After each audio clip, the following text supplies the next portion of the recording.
জানুয়ারি শেষ, এখনই এটা না করলে অ্যাডেনিয়ামে ফুল আসবে না। তো আমরা এই টপ থেকে আমি বার করে নেবো। আমার প্রত্যেকটা গাছে কিন্তু সিন্ডার মিডিয়াতে ছিল। এই যে এরকম পুরো টপ থেকে বার করে নেবে। এই টপের যে যত সিন্ডারগুলি আছে পুরো এইভাবে কিন্তু সুন্দর করে ঝরিয়ে নেবে। টপ থেকে গাছ দুটিকে আলাদা করে নিয়েছি। তো এইবার তোমাদের যেটা করতে হবে, বালতিতে করে জল নিয়ে নেবে।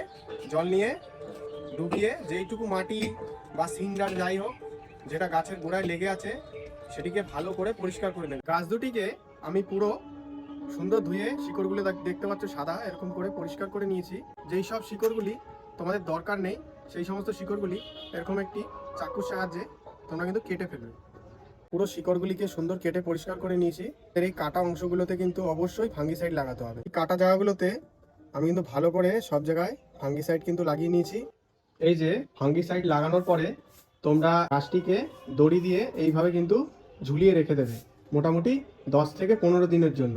ফলে কি হবে, এই অ্যাডেনিয়াম গাছের কডেক্সে যে সমস্ত খাবার বা জল সেগুলি যখন শেষের পর্যায়ে হয়ে যাবে, তারপরে তোমরা যখন গাছটিকে রিপোর্টিং করে নতুন খাবার গাছটিকে প্রদান করবে, তখন তোমাদের এই গাছটি খুব দ্রুত বেড়ে উঠবে এবং এই গাছটি থেকে তোমরা সারা বছর প্রচুর পরিমাণে ফুল পাবে।